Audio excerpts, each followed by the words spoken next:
Let's talk tagging. Mark, you had a story that you mentioned to me about a senior citizen, an individual who, of course, you could argue there is no such thing as a citizen, but it's a common phrase. An elderly individual who apparently hasn't grown out of tagging things. Well, I think this is interesting because often what you'll hear people say about juveniles being, charged with adult crimes because they committed an adult crime, so they should be charged as an adult, is the argument. Sure. And I've often posited, well, what if I went out and I spray painted something on the side of a building? Should I be charged as a juvenile because that's a juvenile crime? Well, here, a 61-year-old graffiti vandal led police on a 300-meter chase in a toy scooter after spray painting the Kingscliff police station. Now, was he wearing baggy pants? I don't believe so, unless saggy pants. Well, actually, I grew up with my Uncle Carl, and that man couldn't keep pants up on his butt to save his life. He didn't have much of one either. He tagged this guy, old guy, tagged the police station?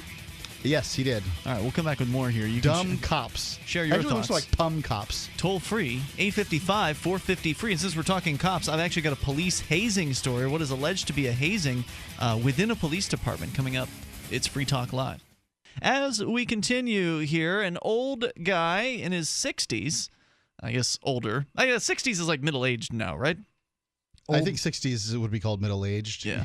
So anyway, an older gentleman has... Of course, I think it's arguably not middle-aged unless you live to 120. An older gentleman has gone ahead and tagged a police department and then was chased down. That was all we got in the story, Mark. What else did you have to share?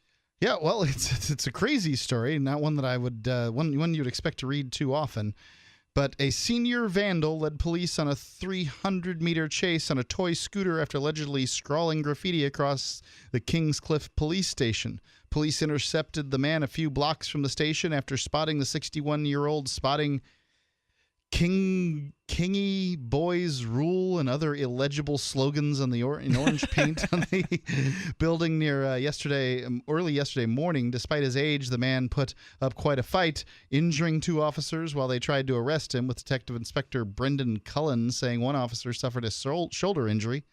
One of the officers will be off work for 1 week with a shoulder injury, and the female officer suffered some grazes to her hand. The reasons why he went to these lengths, I'm not completely sure, but needless to say, the actions we're alleging are quite irrational, particularly with police being in the building at the time. It looks to me like it says dumb cops. I mean, that's not illegible at all. And they sprayed out, like, there's a crest on the building. He sprays that out and then, like, scribbles out Kingscliff Police Station and then leaves on this little toy scooter. It's a pretty interesting story. Yeah, so what are they charging him with? Well, they didn't say what they're charging him with, but I can tell you. And where is Kingscliff? I don't know. I mean, does it really matter? I just wasn't sure if it was Great Britain. I wasn't real clear on if this was even the United States. Where's the source? It does look Great Brittany with the police sign out there. I didn't really notice that, but yeah, it does have that look. I just thought it was amusing. Source of the story? The source is a freethoughtproject.com. That guy has some great content, doesn't he? John Vibes is his name. And he was at the Porcupine Freedom Festival this year. I don't know if it was his first year. I didn't really get a chance to talk to him. But New South Wales. This is in Kiwi. In Australia? Nope. New Zealand. New Zealand, yeah. Oh, okay. Sorry, I don't mean to lead you on a guessing trail. I just couldn't come up with a name. Yeah. So anyway, the Free Thought Project, is it the Free Thought Project or just Free Thought Project? The Free Thought Project. Great website, .com. That guy, I don't know how he does it. I don't know if he's got staff, because it seems like he's putting up a lot of content on a regular basis there. Indeed. Well, I thought it was a very interesting story, and there you go. Free Talk Live, 7 nights a week from 7 to 10 Eastern, live on the Liberty Radio Network at LRN.FM.